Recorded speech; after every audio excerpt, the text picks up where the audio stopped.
यह कहानी लेखक की अपनी भावनाओं के द्वारा लिखी गई है। इस कहानी को सुनकर आप अपना मनोरंजन कर सकते हैं। इस कहानी में दर्शाए गए पात्र, उत्पादन और घटनाएं सभी काल्पनिक हैं। कहानी किसी भी व्यक्ति के भावनाओं, प्रथाओं और परंपराओं का अपमान नहीं करती है। यह कहानी पूरी तरह से काल्पनिक है। दोस्तों, सिर्फ आपसे एक ही रिक्वेस्ट है कि आप हमारी वीडियो को लाइक और सब्सक्राइब कर लिया कीजिए, क्योंकि हम इसे बहुत ही मेहनत से बनाते हैं और आप बिना लाइक और सब्सक्राइब किया ही चले जाते हैं। प्लीज प्लीज प्लीज, यह आपका प्यार होगा हमारे लिए। आप हमारे चैनल को लाइक और सब्सक्राइब जरूर कर लिया कीजिए, जिससे हमें लगेगा कि हमारी मेहनत व्यर्थ नहीं जा रही है। तो अगर आपको जल्दी से नेक्स्ट एपिसोड चाहिए तो वीडियो को अभी लाइक करो। काश कोई ऐसा तेरी जिंदगी में आए जो तुझे बहुत प्यार दे, बहुत केयर करे, जिसके लिए तू सबसे इंपॉर्टेंट हो, तू उसकी प्रिंसेस, उसकी एंजल हो, और जो तुझे इन हैवानों के चंगुल से बचाए और साथ साथ इनको इनके किए की सजा भी दे। फिर सोनी भी वहां से चली जाती है। आना जैसे ही घर के अंदर आती है उसकी माँ, अब आगे इतनी देर कहाँ लगा दी, कहाँ मर रही थी माँ? वो मैं आज कुछ काम से गई थी, कॉलेज के काम से ही कहीं जाना पड़ा था। मुझे तो समझ नहीं आती तू कॉलेज जाती क्यों है, जब और थोड़े दिन बाद तेरी शादी कर दी जाएगी। क्यों इतने पैसे बर्बाद करती है? बस करो कविता, बस करो। कितना बदला लोगी तुम? उस छोटी सी बच्ची से कम ही खुशी उसे मिलती है कॉलेज जाकर। पढ़ लिख कर कुछ करना चाहती है वो तो करने दो, बाकी तो तुमने कुछ छोड़ा नहीं। कविता, मैंने क्या किया? ऊपर से आना के पापा जो कि व्हीलचेयर पर थे और चल फिर नहीं सकते थे, अपाहिज थे, बस सिर्फ आना की हालत देखकर आंसू बहा सकते थे। उन्होंने कहा तुमने कुछ नहीं किया, सब कुछ जानता हूं, बहुत बड़ी गलती थी तुमसे शादी करने की, काश अपनी मां की बात नहीं मानी होती तो आज मत करते शादी। मुझे भी बहुत बड़ी गलती हुई है, किसी और का पाप मेरे माथे मट गया है। बस करो, खबरदार मेरी पत्नी को कुछ कहा तो तुमसे तो लाख दर्ज अच्छी थी, कभी किसी को कुछ नहीं कहा, किसी को दर्द में नहीं देख सकती थी। और तुम याद रखना, भगवान तुम्हें वो सजा देगा कि तुम खून के आंसू रोयोगी, पर कोई ना कोई ऐसा जरूर आएगा जो तुम्हारे किए का फल तुम्हें जरूर देगा। अब बहुत ज्यादा बकवास मत करो, और तुम और लड़की चल, बर्तन पड़े हुए हैं, कब के कौन साफ करेगा? उसके बाद तुझे खाना भी बनाना है, रात शाम को मेरी किटी पार्टी है और कुछ दोस्त आ रहे हैं, और अच्छे से सारा खाना बनाना, वरना तुम जानती भी नहीं हो। ये कहकर कविता ऊपर चली जाती है। पीछे आना के पापा रोते हुए आना को बुलाते हैं और बोलते हैं बेटा प्लीज चली जा, यहां से भाग जा, कहीं जहां पर तुम्हें कुछ अच्छी जिंदगी मिल सके। मैंने अपने साथ साथ तुम्हारी जिंदगी भी नरक बना ली, कितना मजबूर हो गया हो। नहीं पापा, आप कैसी बातें कर रहे हैं? कोई बात नहीं, थोड़ा काम ही तो करना पड़ता है, और मेरे को कुछ नहीं हुआ, मैं खुश हूं। बट प्लीज आप इस तरह से रोया मत करो, मुझे बिल्कुल अच्छा नहीं लगता। आना अपने पापा को चुप कराकर उनकी व्हीलचेयर उनके कमरे में ले जाती है, उनको बेड पर बिठाकर कहती है आप थोड़ी देर आराम कीजिए, मैं थोड़ा काम करके आए। वो वहां से चली जाती है। उसके पापा, काश मैंने ऐसा ना किया होता, ये सब मेरी गलती है, सब मेरी गलती है। भगवान मेरी बेटी की जिंदगी में भी खुशियां दे, कोई ऐसा जो उसकी सारी तकलीफों को खुशियों में बदल दे। वही वो रोते रोते बैठ जाती है। आना अपना सारा काम खत्म करके अपने कमरे में जाती है। ओह गॉड, कितना थक गई। इधर दूसरे दिन जयवीर ठाकुर तैयार होकर अपने गोदाम की तरफ निकलता है। राणा, सारा इंतजाम हो गया? जी मालिक, सब इंतजाम हो गया। उस लड़की को आज कॉलेज के बाद से ही उठा लिया जाएगा। हम ठीक हैं, पर किसी को शक नहीं होना चाहिए। नहीं मालिक, सब काम बहुत सफाई से होगा। जयवीर की माँ, जयवीर अभी तुम उसे लड़की के सामने मत आना। नहीं माँ, अभी मैं उसे लड़की के सामने नहीं आऊंगा जब तक कि पूरी तरह से कंफर्म नहीं हो जाता। इसका सारा इंतजाम मैंने कर लिया है, आप घबराए मत। ठीक है बेटा, जो तू कर रहा है भगवान तुझे सफलता दे। डॉक्टर की टीम पूरी तैयार है और सब कुछ तैयार है, पर जो भी करना सोच समझ कर करना। जयवीर वहां से चला जाता है। आना अपनी क्लासेस खत्म करने के बाद लगभग 1 बजे बाहर निकलती है। सोनी, आज लास्ट क्लास नहीं है ना? नहीं आना, थैंक गॉड आज मैथ के सर नहीं आए और क्लास कैंसिल हो। अच्छा मैं भी जाती हूँ, कल रात से बहुत थकी हुई हूँ। क्यों, क्या हो गया? वो मामा की किटी पार्टी थी, पहले सारा खाना बनाया, फिर बर्तन भी बहुत हो गए थे इसीलिए।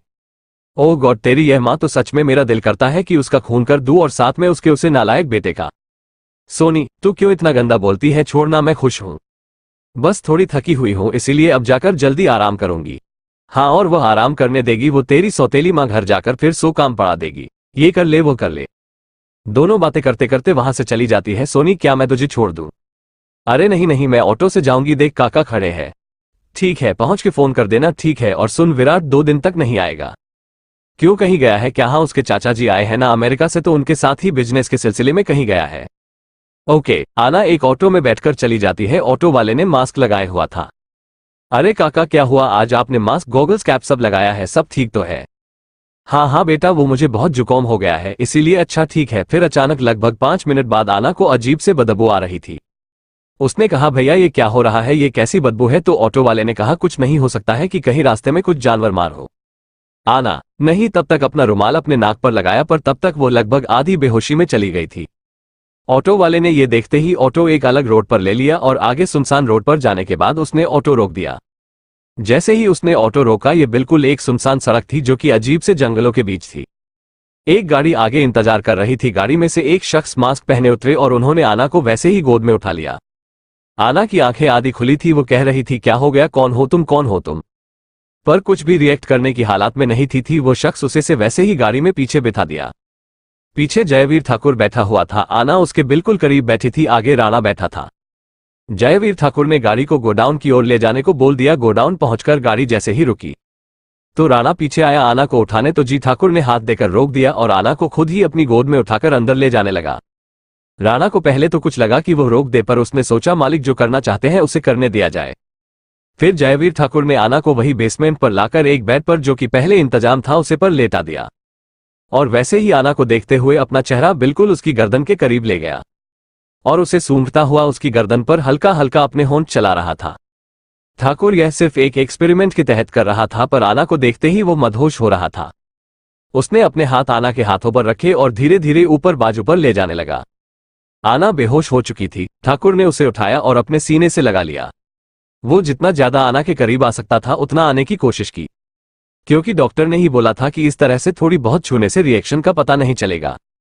इसीलिए जयवीर ठाकुर अपने हाथों से उसके चेहरे, उसकी गर्दन, उसके हाथ, उसके पर सब जगह छू रहा था, कपड़ों के ऊपर से ही, ताकि उसे पता चले कि उसकी बॉडी कितनी रिएक्ट करती है। उसने उसकी सांसों को भी जैसे अपनी सांसों में भरना चाहे बिल्कुल अपना नाक उसके चेहरे के पास ले गया, अपने चेहरे पर उसकी सांसों को फील करने लगा। फिर लगभग 5-10 मिनट ऐसा करने पर जयवीर ठाकुर उससे अलग हुआ और सामने कुर्सी पर बैठ गया और आना को ही देखता रह बटन प्रेस किया। तो एक डॉक्टर और राणा वो दोनों कमरे के अंदर आ गए। उसने डॉक्टर और राणा को बैठने का इशारा किया। वो उसे 10 कदम की दूरी पर बैठ गए।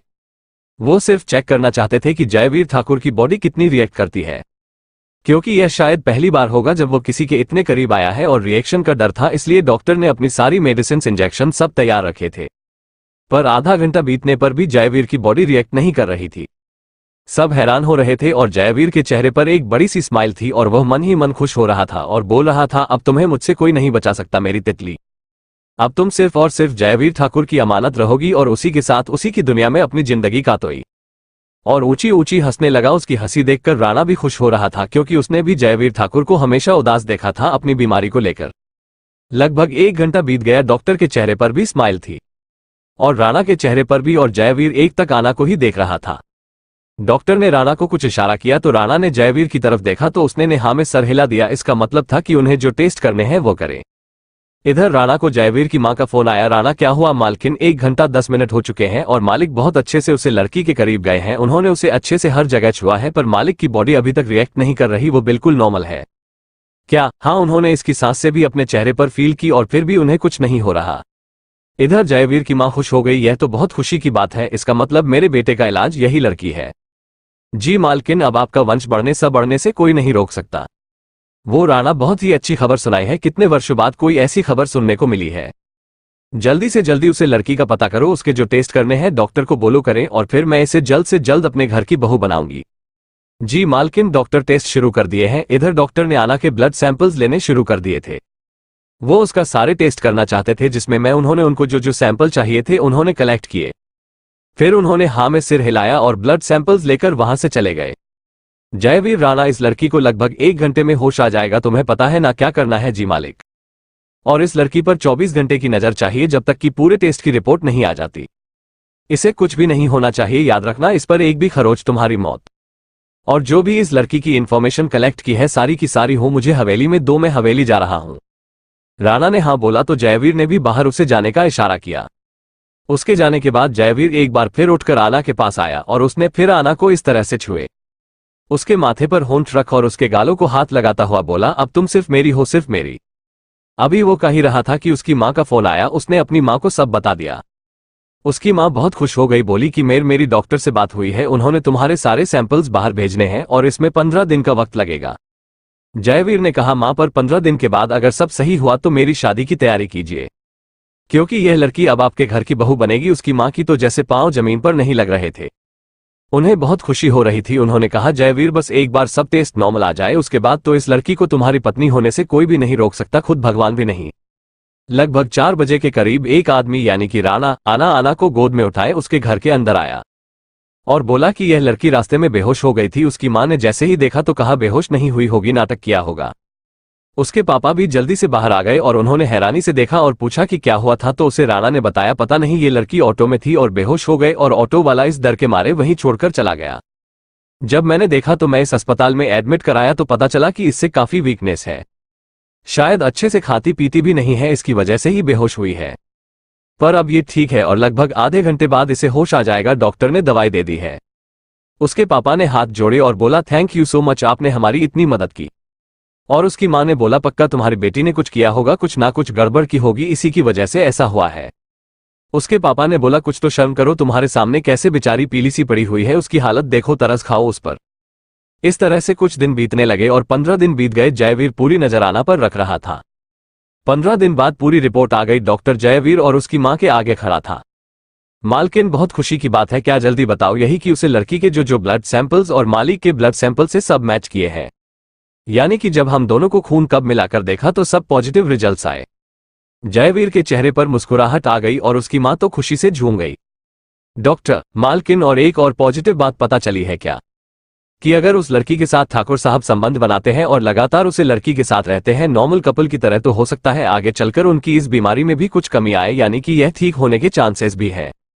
क्योंकि सबसे अच्छी बात है कि जब वो लड़की दूसरों के संपर्क में आती है और उसके बाद भी जब वो मालिक के संपर्क में आती है तो मलिक को कुछ प्रॉब्लम नहीं होती, वो बिल्कुल ठीक रहते हैं। इट मीन्स उसे लड़की के जीन्स ऐसे हैं जिससे मालकिन मालिक की बीमारी भी ठीक की जा सकती है।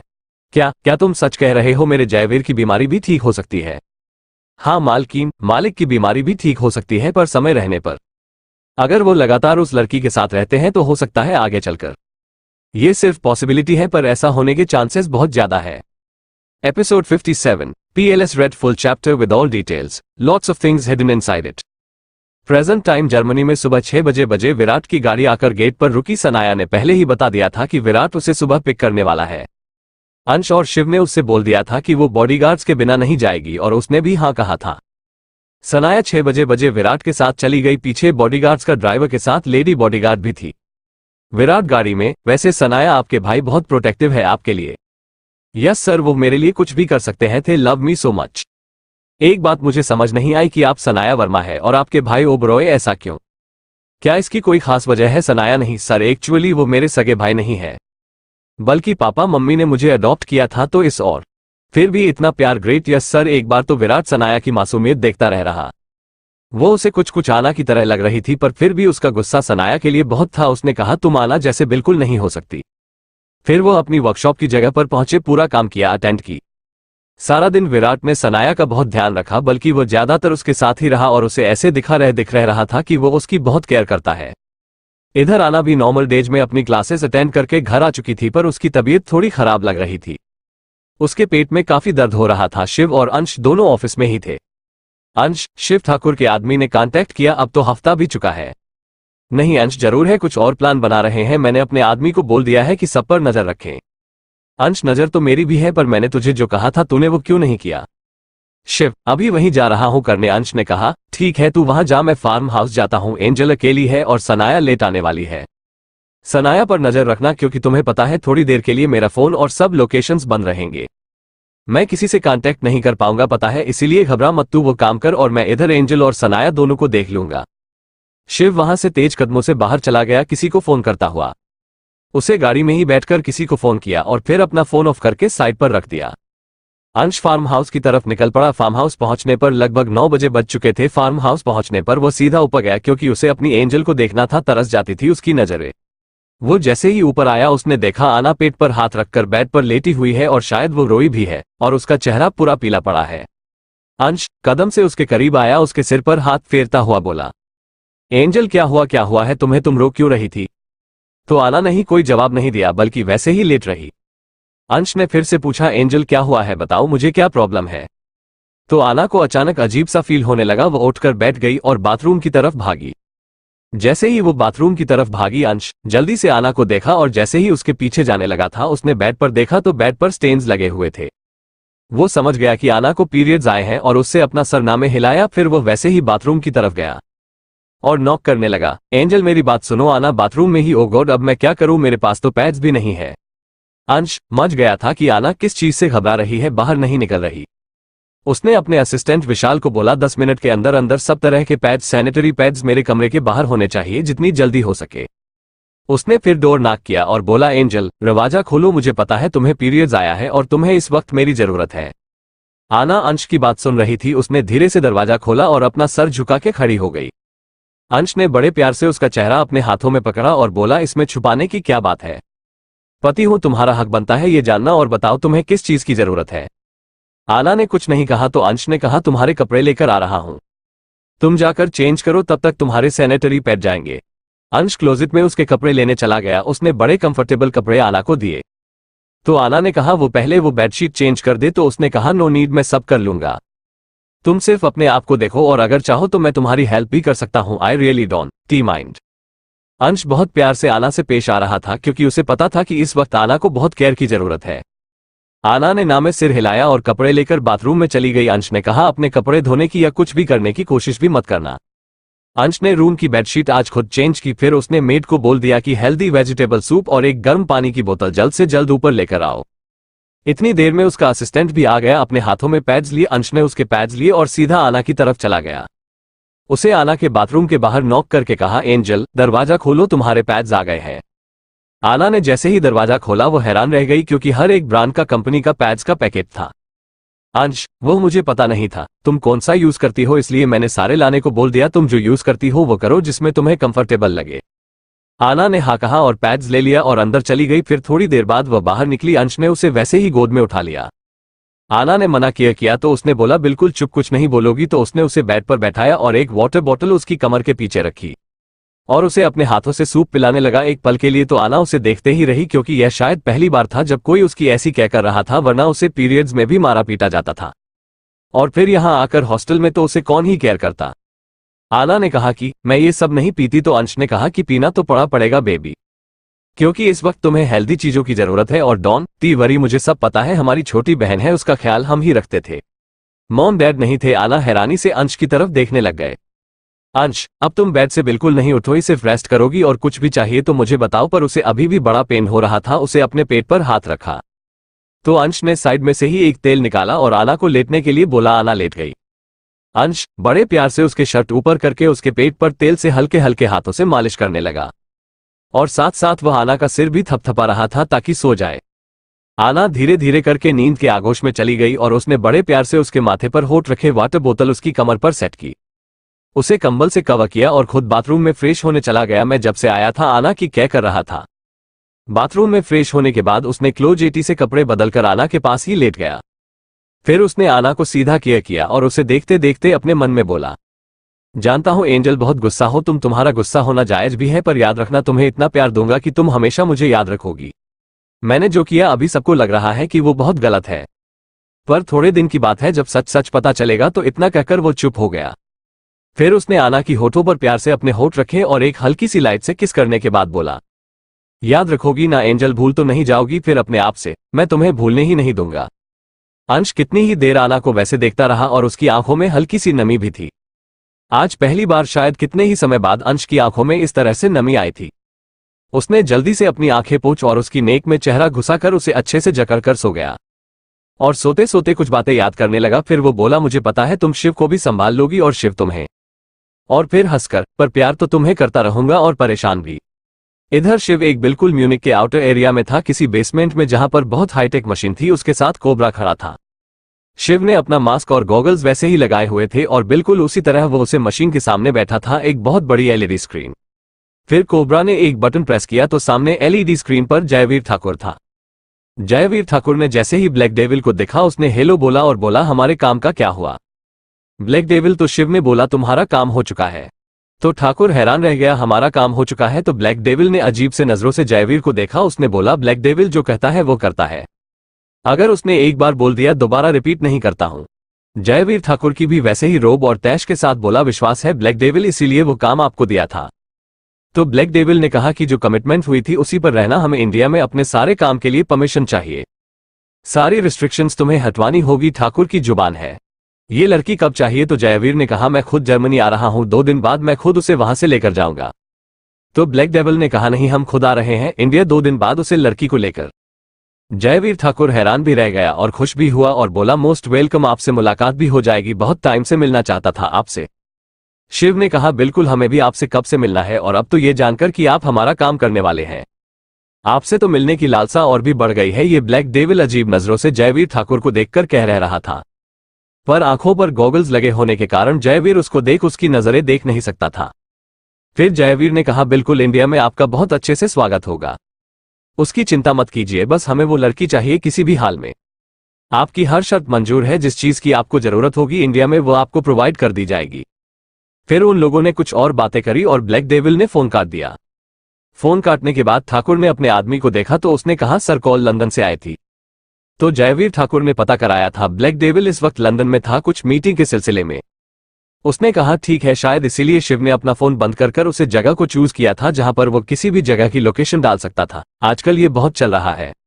जयवीर ठाकुर ने राणा को देखते हुए कहा गुड न्यूज, ब्लैक डेविल तो खुद ने हमारा काम भी किया है और हमारा काम आसान भी किया है, वो तो खुद उस लड़की को इंडिया लेकर आ रहा है।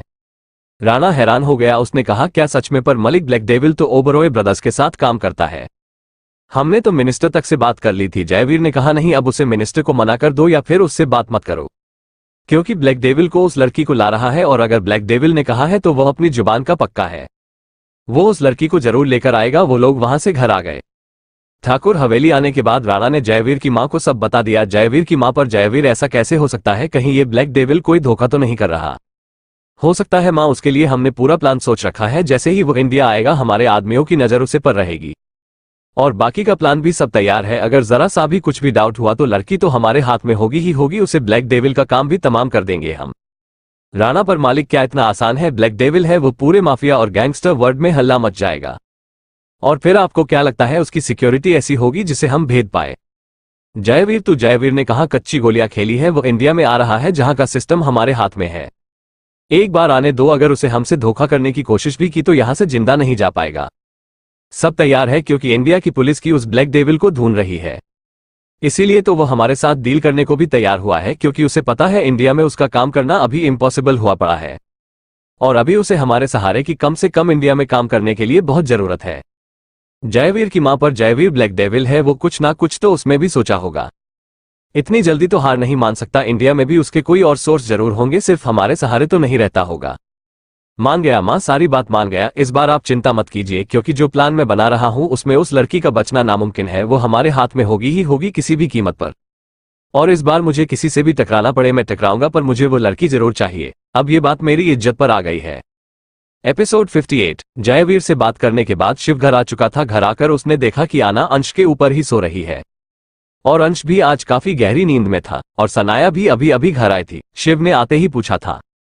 शिव वैसे ही उन दोनों को देखते हुआ बाथरूम में चला गया। शावर के नीचे खड़ा होकर शिव बहुत कुछ सोच रहा था, क्योंकि शायद अगले 2 का दिन बहुत भारी होने वाला था, क्योंकि आना को शिव इंडिया ले जाने वाला था और उसे पता था कि जयवीर ठाकुर इतनी आसानी से आना को अपने हाथ से जाने नहीं देगा, क्योंकि अब बात उसकी इज्जत पर आ गई है और आना उसका वंश बढ़ाने के लिए आखिरी उम्मीद है जो कि वो कभी नहीं छोड़ेगा, और ताकत के मामले में भी जयवीर ठाकुर कम नहीं था। ओबरॉय ब्रदर्स और ब्लैक डेविल के सामने ना सही पर इंडिया में उसकी पूरी पावर थी। फिर शिव शावर लेकर अपने कपड़े पहनकर आना के पास ही दूसरी साइड पर लेट गया और उसके सिर पर बड़े प्यार से हाथ फेरता हुआ उसके बालों पर किस करके सो गया। इधर सनाया विराट के बारे में ही सोच रही थी कि विराट ने कैसे उसका ख्याल रखा और कितनी केयर की, और वो कितना अच्छा है, बिल्कुल एक ट्रू जेंटलमैन की तरह। उसने सोचा कि विराट जैसे लोग भी दुनिया में हैं और माको जैसे भी, जिसने उसे धोखा देने की कोशिश की और उसकी जिंदगी बर्बाद करने की कोशिश की।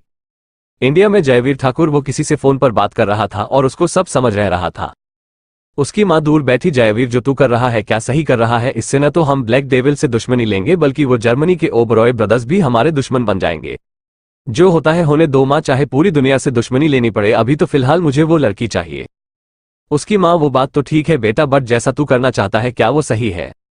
हाँ मां, यही सही है। सुबह का टाइम, जर्मनी, शिव और अंश जल्दी उठकर जिम में एक्सरसाइज करके नीचे हॉल में बैठे हुए थे। आना अभी भी सो रही थी क्योंकि आज उसकी तबीयत ठीक नहीं थी, तो उसे पीरियड से, इसीलिए शिव और अंश ने उसे जगाने की कोशिश नहीं की और यही सोचा कि आज के दिन वो कॉलेज से छुट्टी करके रेस्ट करेगी। सनाया सुबह जल्दी ही चली गई थी क्योंकि उसे आज कॉलेज जल्दी जाना था। वो डाइनिंग टेबल पर बैठे कुछ डिस्कस ही कर रहे थे कि आना ऊपर से पिंक कलर की हुड्डी और नीचे जीन्स पहनकर सीढ़ियां उतर रही थी अपना बैग लेकर। शिव और अंश की नजर जैसे ही उस पर पड़ी, अंश और शिव दोनों उसे देखते ही रहे। अंश ने कहा, शिव ये लड़की किसी दिन जान लेकर ही मानेगी। शिव ने कहा, सही कह रहा है, पिंक कलर में तो यह और भी प्यारी लगती है। अंश, इसीलिए तो देखना कैसे बिल्कुल फैला हुआ गुलाब लग रही है। शिव भी आज ठंडी सांस भर रहा था। फिर अंश ने कहा, दिल तो कर रहा है बस इसे उठाकर ऊपर कमरे में ले जाओ और फिर खा जाओ इसे। शिव भी उसको देखते हुए आना में खो ही गया था। उसने भी वैसे ही कहा, सही कह रहा है, दिल तो मेरा भी कुछ ऐसा ही कर रहा है। अंश ने हैरानी से शिव की ओर देखा और बोला, क्या? शिव ने हड़बड़ी से उसको देखकर कहा, जल्दी कर। अंश हंसने लग गया। इधर आना नीचे आए तो शिव ने कहा, गुड मॉर्निंग प्रिंसेस।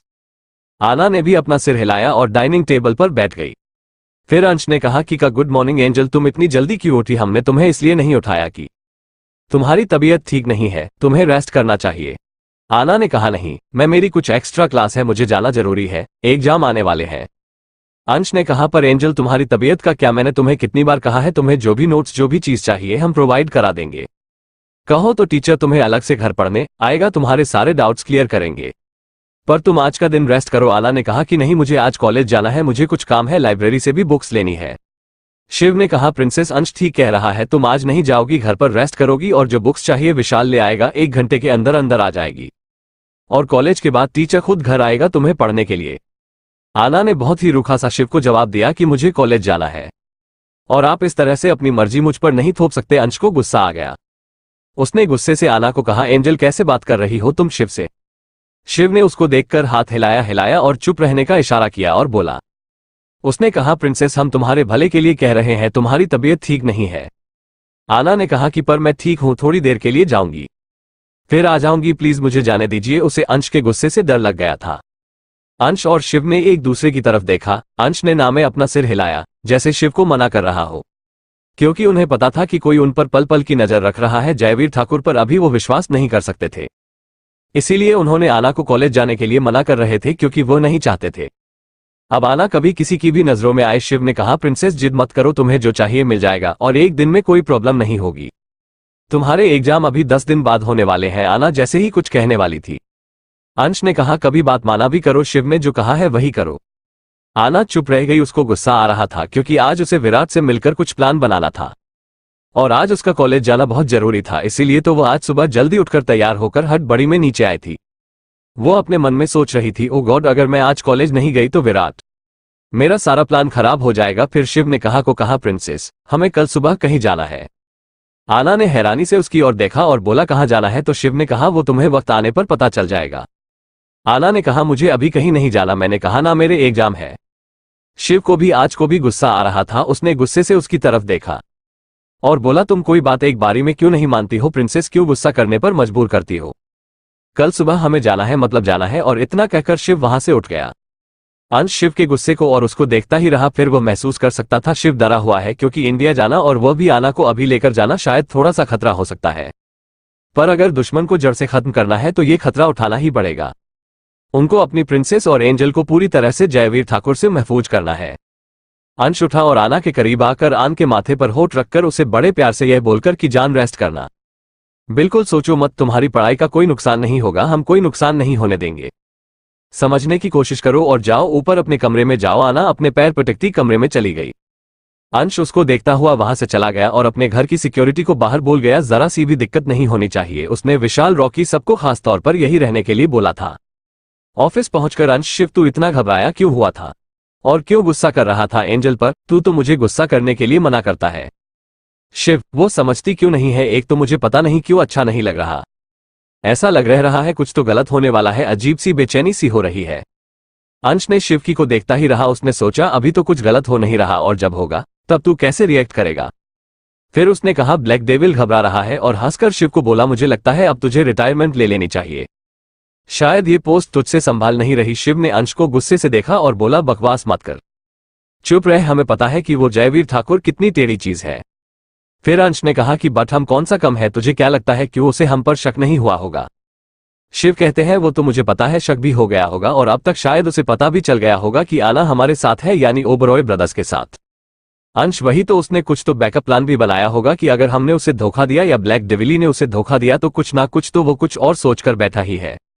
शिव ने कहा बस उसी का डर है, बाकी तो सब संभाल ही लेंगे क्योंकि इंडिया जा रहे हैं और फिलहाल इंडिया की गवर्नमेंट ब्लैक डेविल को ढूंढ रही है और इंडिया उसका इलाका है अभी। अंश हंसा और बोला उसका इलाका है पर उसकी नजरों में, बाकी तो। इतना कहकर उसने अपनी बात को अधूरी छोड़ दी और शिव उसे देखकर अजीब सी कनिंग स्माइल पास करने लगा। शिव उठा और खिड़की पर आया, अपनी सिगरेट जलाकर बड़े स्टाइल से बोला उसने क्या सोचा है, ब्लैक डेविल ना सही ओबरॉय ब्रदर्स तो इंडिया के ही है तो फिर अंश हंसा और बोला चल शिव, बहुत टाइम से किसी के साथ खेल नहीं खेला, अब खेलते हैं। और दोनों खिलखिलाकर हंसने लगे और साफ पता चल रहा था उनकी हंसी कोई नॉर्मल नहीं है, शायद बहुत बड़ा प्लान बना रहे हैं।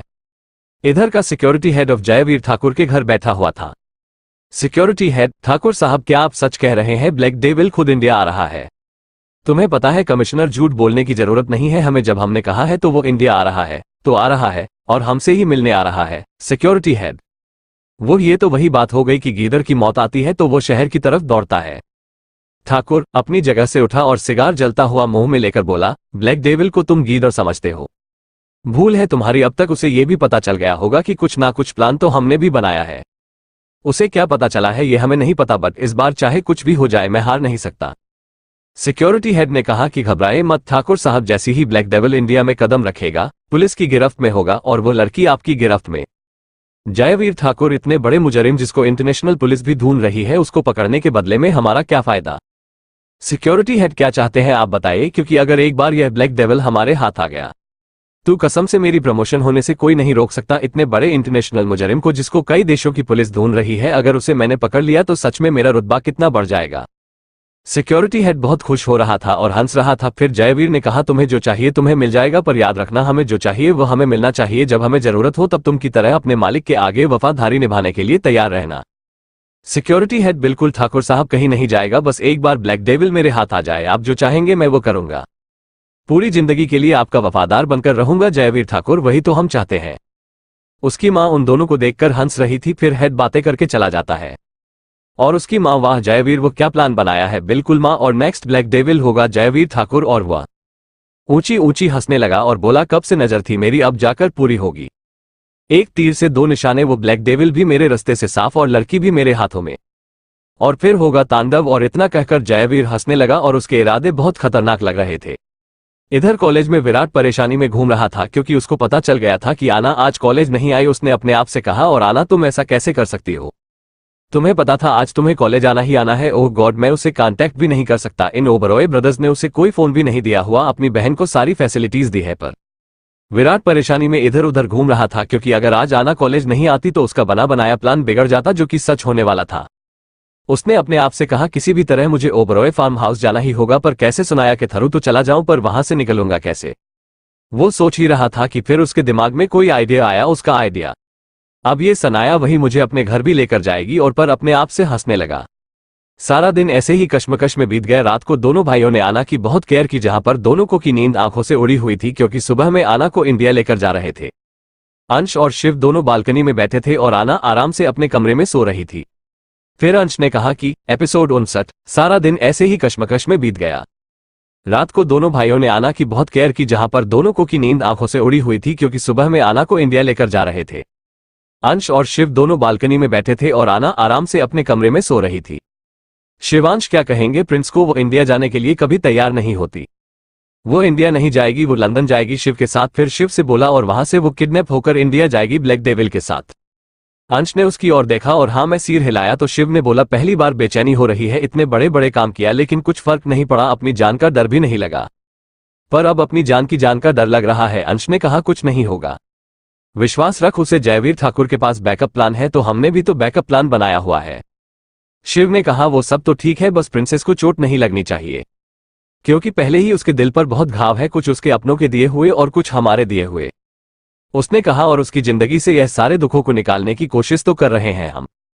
शिव चुप रहा और बोला हूं ये सब तो हो जाएगा और उसके बाद हम दोनों के साथ उसे रहना है, जो कि फिर से एक चैलेंज से कम नहीं। अंश ऐसे ही बेफिक्री में बोला अरे ज्यादा देर थोड़ी ना रहना है, फिर तो उसे सिर्फ तेरे साथ ही रहना है।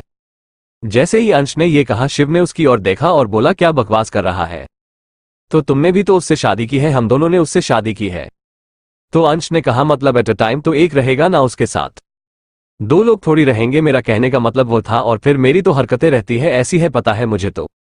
शिव ने कहा कि का ऐसा कुछ नहीं होगा, बस एक बार वो हमें माफ कर दे और दिल से अपना ले और फिर तो हम दोनों उसे इतना प्यार देंगे जो प्यार उसे पूरी जिंदगी नहीं मिला। अंश हंसा और बोला हाँ हाँ ठीक है चलो चले, एंजल अकेली सो रही है, कहीं डर ना जाए और सुबह तुझे जल्दी निकलना है। वो दोनों भाई अपनी प्रिंसेस और एंजल के अगल बगल में सो गए। शिव को चिंता थी तो कल सुबह की, तो अंश को तो कोई और ही चिंता सता रही थी। सुबह 6 बजे शिव उठकर बाथरूम गया। उसने जैसे ही आना को उठाना चाहा, अंश ने रोक दिया और बोला तबीयत ठीक नहीं है, पीरियड है, तू तैयार होकर आ, मैं इसके कपड़े ऐसे ही चेंज करता हूं और फिर ऐसे ही आराम से उठाकर ले जाएंगे, तंग मत कर, जल्दी उठने की आदत नहीं है हमारी एंजल को। शिव हंसा और बोला हाँ ये तो तुम ठीक कह रहे हो, बहुत आलसी है, सोने के मामले में तो ये पूरी शिद्दत से निभाती है। शिव बाथरूम चला गया। अंश ने उसका नाइट सूट चेंज किया और बड़े आराम से धीरे धीरे उसकी बॉडी को थोड़ा क्लीन करके उसे कपड़े पहना दिए। उसने पूरा ध्यान रखा कि आना की नींद बिल्कुल खराब ना हो।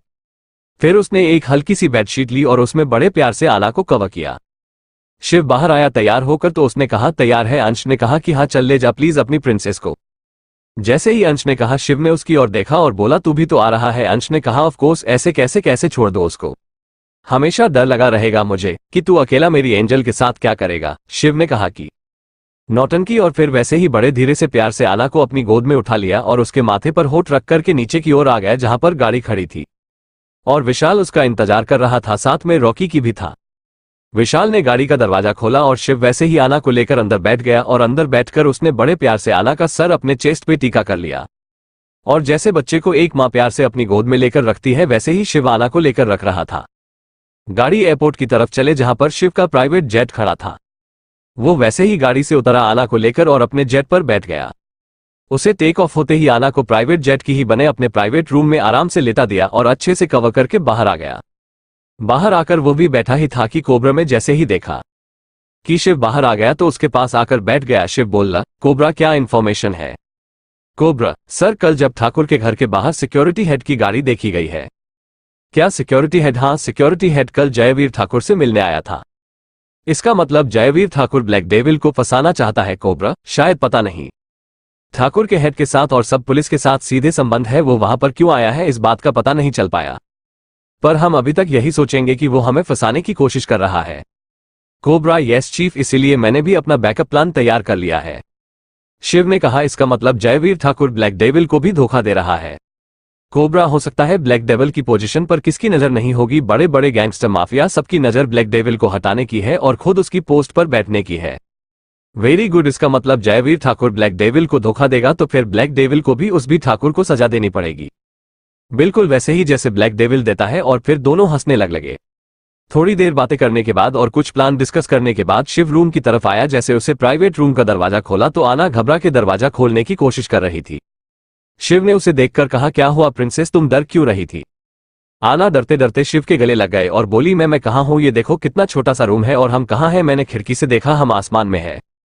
शिव हंसा और बोला तुम भूल रही हो प्रिंसेस, मैंने तुम्हें कहा था ना हमें कल कहीं जाना है, पर आपने मुझे उठाया नहीं। ये हम कहाँ हैं मुझे कुछ पता क्यों नहीं? कर रिलैक्स प्रिंसेस, रिलैक्स, क्यों अपना इस छोटे से दिमाग को इतना जोर देती हो?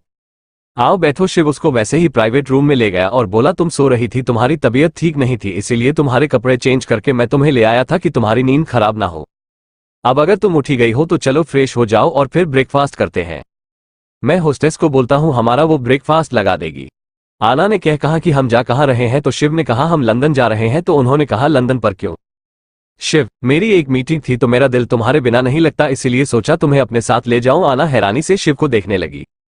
पिछली बार तो वो मुझे नहीं ले गया था। शिव ने कहा फिर से तुम अपनी छोटे से दिमाग को जोर दे रही हो, जाओ जल्दी से फ्रेश हो जाओ, मैं ब्रेकफास्ट करवाता हूं। आना वहां से वॉशरूम चली गई। शिव ने ब्रेकफास्ट लगवा दिया। जैसे ही आना आई उन्होंने ब्रेकफास्ट किया और थोड़ी देर बाद ही जेट लंदन में लैंड हुआ। शिव ने आना को देखते हुए कहा प्रिंसेस अब खुद उत्तर होगी या मैं उठाकर उतारूं? तो आना ने कहा कि नहीं नहीं मैं उतर जाऊंगी। फिर दोनों उतरे। शिव ने आना को भी एक मास्क लगा दिया और खुद भी लगा लिया। आना ने कहा ही क्यों? तो शिव ने कहा कुछ इन्फेक्शन ना हो जाए, तुम जर्मनी से काफी टाइम बाद निकली हो इसीलिए यह मास्क जरूरी है। फिर उसने वैसे ही यह गॉगल्स आना को दी और खुद भी लगा ली और अपनी सिक्योरिटी और बॉडीगार्ड के साथ गाड़ी में बैठकर कहीं चल पड़ा। फिर गाड़ी में ही उसने आना को देखा और उसको देखते देखते उसकी गर्दन पर हाथ फेर के बोला कैसा फील कर रही हो, तबीयत तो ठीक है? तो आना ने हाँ में सिर हिलाया। तो शिव ने उसके माथे पर होंठ रखे और उसके गर्दन के साथ की एक नस दबा दी, जिसके आना 1 मिनट के अंदर अंदर उसकी बाहों में झूल गई। शिव ने जैसे ही देखा उसे आना का चेहरा अपने हाथों में पकड़ा और बोला, आई एम सॉरी प्रिंसेस, पर यह करना बहुत जरूरी है तुम्हें हमेशा हमेशा के लिए बचाने के लिए, तुम्हें हर खतरे से दूर रखने के लिए। शिव ने अपने ड्राइवर को इशारा किया तो उसने गाड़ी वैसे ही एक जगह के लिए मोड़ी जहां पर एक और गाड़ी जो कि ब्लैक डेविल की थी वो इंतजार कर रही थी। जैसे ही शिव आना को उठाकर उसे गाड़ी में आया और बैठा, उसने मास्क को गॉगल्स पहले से ही लगाई हुई थी और एक ओवरकोट जो कि हमेशा ब्लैक डेविल पहना था उसने पहन लिया था और आना को भी एक बहुत बड़े कोट से कवर कर दिया था। अब आना को चाहकर भी शिव के अलावा कोई नहीं देख सकता था। उसके सिर पर एक कैप भी थी। शिव उसे उठाकर वैसे ही गाड़ी में बैठ गया और गाड़ी दोबारा एयरपोर्ट की तरफ चल पड़ी जहां पर ब्लैक डेविल का जेट इंतजार कर रहा था। जैसे ही ब्लैक डेविल ने आना को अपनी गोद में उठाया और बाहर निकला वैसे ही उसकी सारी सिक्योरिटी, अब ब्लैक डेविल की सिक्योरिटी थी। शिव की सिक्योरिटी रास्ते में से ही गाड़ियों से अपने अलग रास्ते की तरफ चली गई और ब्लैक डेविल की सिक्योरिटी ब्लैक डेविल के साथ हो गई। शिव आना को वैसे ही उठाकर ब्लैक डेविल के जेट जो कि उसका पर्सनल जेट था उसकी तरफ आया और आना को लेकर वैसे ही अपनी गोद में बैठ गया। इधर जयवीर को किसी ने खबर दी, सर ब्लैक डेविल यहां से जेट में बैठ चुका है और उसके गोद में कोई लड़की है। जयवीर, क्या लड़की का चेहरा तुमने देखा? क्या यह वही है जिसके बारे में हमने कहा था? पता नहीं सर, उसे लड़की को हम देख नहीं पाए क्योंकि उसे अच्छे से कवर किया हुआ था, उसके चेहरे पर भी मास्क था और उसने एक बहुत बड़ा ओवरकोट डाला था जिससे कि चाहकर भी हम नहीं देख पा रहे थे।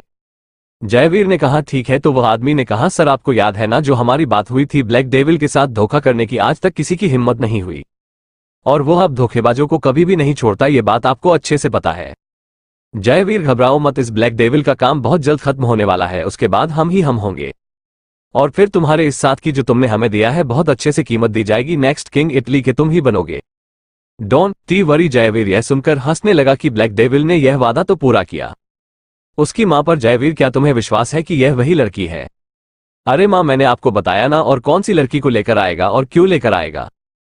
उसकी मां। बाकी तो इस पर कोई शक नहीं, पर यह ओबरॉय ब्रदर को की जो करीब है इस बात का शक होता है। नहीं मां, इस बार कोई शक नहीं, क्योंकि अब ये ब्लैक डेविल जरूर खत्म होगा और ओबरॉय ब्रदर्स अगर वो इस लड़की को प्रोटेक्ट कर रहे हैं तो फिर ब्लैक डेविल के बाद ओबरॉय ब्रदर्स भी खत्म होंगे, उसका इंतजाम भी कर दिया गया है। उसकी मां, क्या क्या कह रहे हो तुम? सही कह रहा हूं मैं, घबराओ मत, सब इंतजाम कर चुका हूं मैं। कल एक बहुत बड़ा ट्वीट आने वाला है। क्या आना की जान खतरे में डालकर शिव ने ठीक किया? एपिसोड 60। शिव ने जेट में बैठे बैठे ही आना को वहीं पर उसकी नस दबाकर उसे होश में लाया। जैसे ही आना होश में आए उसने अपने सामने बैठे शिव को देखा। उसने गॉगल्स, मास्क, कैप सब पहना हुआ था। वो एकदम से डर गई और बोली, तुम कौन हो? शिव समझ गया कि उसने मुझे पहचाना नहीं है। उसने वही डिवाइस अपने गले में लगाया हुआ था जिससे कि उसकी आवाज भारी निकल रही थी। उसने आना को देखते हुए बोला, ब्लैक डेविल। आना ने कहा कि ब्लैक डेविल, पर तुम हो कौन और मैं यहाँ कैसे हूँ? मैं तो शिव ओबरॉय के साथ थी। तो ब्लैक डेविल ने कहा, हमने तुम्हें किडनैप किया है। वो हैरान रह गई तो उसने कहा, पर क्यों किडनैप किया है? आना का डर के बुरा हाल था और शिव समझ सकता था उसकी यह व्यथा। आना ने इतनी छोटी सी उम्र में कितना कुछ देख लिया था। अभी थोड़े दिन पहले ही उसका किडनैप करके उसके साथ इन दोनों भाइयों ने क्या किया था, अभी तक वो जख्म भर नहीं थे। उसने आना को देखकर कहा, ये तो तुम्हें बाद में पता चलेगा। आना डर गई और रोते रोते हाथ जोड़ के शिव के सामने बोली, प्लीज मुझे छोड़ दो, मैंने कुछ नहीं किया और यह कौन सा जेट है, प्लीज मुझे वापस जाने दो। तो ब्लैक डेविल ने अपनी आंखें बंद कर ली, हालांकि गॉगल से उसकी आंखें कोई नहीं देख सकता था। उसने आना को कहा, ऐसा नहीं हो सकता, चुप करके बैठी रहो। फिर एक लेडी बॉडीगार्ड आई, उसके भी चेहरे पर मास्क और आंखों पर गॉगल्स थी। उसने कहा कि आप चुप करके बैठ रहे प्लीज। जेट लैंड हो चुका था। आना घबराई सी शिव की तरफ देख रही थी और शिव भी चश्मे से आना को ही देख रहा था। आना के आंसू लगातार बह रहे थे कि ओ गॉड, अब और क्या देखना बाकी था। शिव समझ रहा था, उसे बहुत गुस्सा आ रहा था आना की कंडीशन पर। वो वैसे ही जेट से उतरा, पीछे पीछे बॉडीगार्ड के साथ आना थी। हालांकि बॉडीगार्ड ने बड़े आराम से आना का हाथ पकड़ा हुआ था।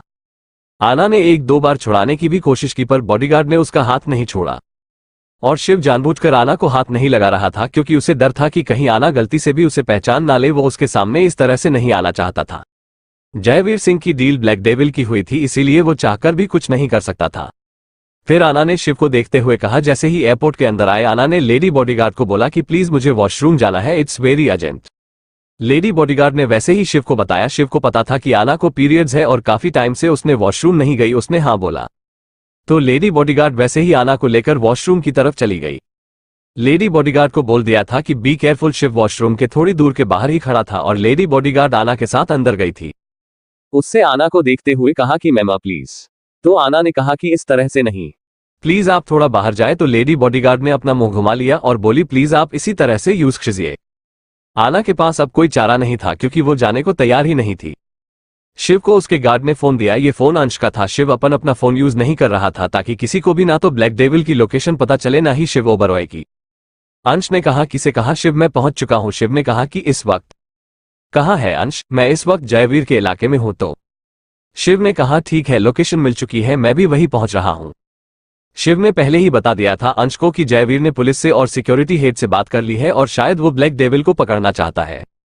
अंश ने बिना नजरों में आए सारे इंतजाम कर लिए थे। उनका प्लान सॉलिड प्रूफ था पर शायद कुछ गड़बड़ होने वाली थी। शिव को बेचैनी तो हो ही रही थी। इधर आना ने जैसे ही देखा कि लेडी बॉडीगार्ड ने अपना चेहरा घूम लिया है और अब उसकी पीठ उसकी तरफ है, उसने साथ में ही पड़ा हुआ बाल्टी और वाइपर देखा। काफी मजबूत बाल्टी थी जिससे कि बाथरूम साफ किया जाता है। पहले तो उसे पकड़ते हुए उसके हाथ कांप रहे थे क्योंकि उसे पता था कि वो शायद बहुत बड़ा रिस्क ले रही है, पर उसके पास इसके अलावा और कोई चारा नहीं था। एक बार पहले जब उसका किडनैप हुआ तो उसके साथ क्या हुआ है वो आज तक नहीं भूली और फिर जयवीर ने भी उसके साथ जबरदस्ती शादी करने की कोशिश की। उसने अपने आप से कहा जो होगा देखा जाएगा, पर आज मुझे हिम्मत नहीं हारनी क्योंकि आज अगर इन्होंने मुझे पकड़ लिया और फिर मुझे कहीं ले गए और फिर से ऐसा कुछ हुआ तो मैं बर्दाश्त नहीं कर पाऊंगी।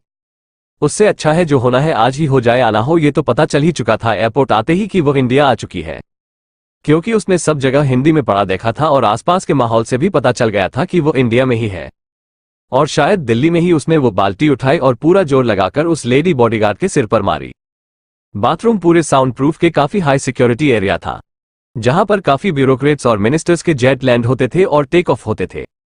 वो लेडी बोर्ड एकदम से गिर गई और चीखी। आना ने एक बाल्टी दोबारा उसके सिर पर मारी। लेडी बॉडीगार्ड के सर से खून निकलने लगा और वो लगभग बेहोश भी हो गई। आना ने उसको घसीट के टॉयलेट एरिया में बंद कर दिया और फिर इधर उधर देखने लगी। उसने देखा कि यह एक काफी बड़ा बाथरूम था और छोटे छोटे टॉयलेट एरिया बने थे। उसने वहां पर एक खिड़की देखी जो कि शायद बाहर जाने को थी, पर वो काफी ऊंची थी। आना वॉश बेसिन के ऊपर चढ़ के उसके ऊपर वैसे ही वो बकेट रखे उसे खिड़की के ऊपर चढ़ गई और उसका कांच उसने अपनी कोहनी से तोड़ा। हालांकि कोहनी से कांच तोड़ते हुए काफी चोट आ गई, पर उसने हिम्मत नहीं हारी क्योंकि उसे किसी भी तरह आज बचना था और यहां से भागना था। वो फिर से किसी की या ब्लैक डेविल की कैद में नहीं रहना चाहती थी। जैसे ही ब्लैक डेविल का जेट वहां लैंड हुआ था, कोई पल पल की खबर जयवीर को दे रहा था। उस आदमी ने जयवीर को बताया कि वो लड़की बाथरूम में है किसी एक बॉडीगार्ड के साथ, पर अभी तक बाहर नहीं आए। ठाकुर ने फिर से पूछा कि अभी यदि यही लड़की है तो उस बॉडीगार्ड ने कहा सर यह वही लड़की है क्योंकि अब इसमें वो मास्क और गॉगल्स नहीं पहनी, हम इसे पहचान सकते हैं। ठीक है, जयवीर हंसा और बोल पल पल की नजर रखो और पता है ना अभी क्या करना है। जयवीर ने अपने बॉडीगार्ड को देखा क्योंकि 10 मिनट से ऊपर हो चुके थे। बॉडीगार्ड ने हाँ में सिर हिलाया। एक बॉडीगार्ड ने दरवाजा खटखटाया। ब्लैक डेविल को सिक्योरिटी का खतरा था, वो इधर उधर ही देख रहा था। उसे जल्द से जल्द यहां से निकलना था, किसी की आंखों में आए। बॉडीगार्ड ने 2-3 बार दरवाजा खटखटाया पर किसी ने नहीं खोला और आगे से कोई जवाब नहीं दिया। उसने जाकर ब्लैक डेविल को बताया। अब 15 मिनट हो चुके थे, अब शिव ज्यादा इंतजार नहीं कर सकता था। उसने बॉडीगार्ड को वहीं पर हाथ दिखाकर रोका और खुद बाथरूम की तरफ चला गया। बाथरूम के बाहर आकर उसने 2-3 बार नॉक किया। उसे कुछ खतरा महसूस हुआ। वो जल्दी से दरवाजा खोलकर अंदर जाने लगा तो देखा दरवाजा अंदर से लॉक है। वो समझ गया कुछ तो गड़बड़ है। उसने अपने आदमी को बोला दरवाजा तोड़ने के लिए। तो जैसे ही दरवाजा तोड़ा गया तो शिव ने देखा सामने की खिड़की टूटी हुई है और जमीन पर कुछ खून के निशान जो एक टॉयलेट एरिया की तरफ जा रहे हैं। शिव को किसी अनहोनी का अंदाजा हुआ। उसे बेचैनी तो हो ही रही होती। उसने अपने मन में सोचा प्रिंसेस ऐसा मत करना, ऐसा कुछ मत करना, हमारा सारा प्लान खराब हो जाएगा। फिर उन्होंने उस टॉयलेट एरिया में देखा तो वही बॉडीगार्ड जमीन पर नीचे पड़ी हुई है। उसके सर से खून बह रहा है और उसकी आंखें आधी खुली है। वो शायद बेहोश थी। 2 बॉडीगार्ड उसे वैसे ही उठाकर ले गए। शिव ने खिड़की की तरफ देखा और अपने बॉडीगार्ड को बोला उसे किसी भी तरह वो लड़की चाहिए। वो इसे इस तरफ आया पर वहां पर कोई भी नहीं था और यह खिड़की बिल्कुल बाहर के एरिया में खुलती थी, जहां पर थोड़ी दूर चलने पर ही जंगल का इलाका शुरू होता था, जिस शहर से काफी दूर था और काफी प्राइवेट एरिया था। शिव ने अपने बॉडीगार्ड को बोला सब जल्दी से उधर चलो। इधर उधर देखने लगे। वो अपने मन में ही प्रिंसेस प्लीज प्लीज ऐसा कुछ मत करना, सब प्लान बिगड़ जाएगा। वो घबराया हुआ इधर सब जगह देख रहा था। उसके इस बॉडीगार्ड जिसने की अंश से बात कर रहा था, उसने उसको फोन करके सब बात बता दिया। अंश गुस्से से बोला तुम सब लोग वहां क्या कर रहे थे और वह बेवकूफ लड़की उसके साथ थी, ऐसे कैसे हो सकता है? ढूंढो उसे, वो कहीं जानी नहीं चाहिए और उसे एक खरोच भी नहीं आनी चाहिए। इधर उस आदमी को भी कुछ शक हुआ क्योंकि उन्होंने इस लेडी बॉडीगार्ड को 2 बॉडीगार्ड को उठाते हुए देख दिया था। उसे आदमी ने बता दिया कि कुछ तो गड़बड़ है सर, क्योंकि ब्लैक डेविल अंदर गया है और खिड़की से ही बाहर निकाला है, शायद क्योंकि अभी तक बाहर नहीं आया और उसके बॉडीगार्ड दूसरी तरफ बाथरूम के गए हैं। जयवीर ने कहा अपने आदमियों को पीछे लगाओ, शायद वो लड़की भाग गई है और वो ब्लैक डेविल के हाथ से निकल चुकी है।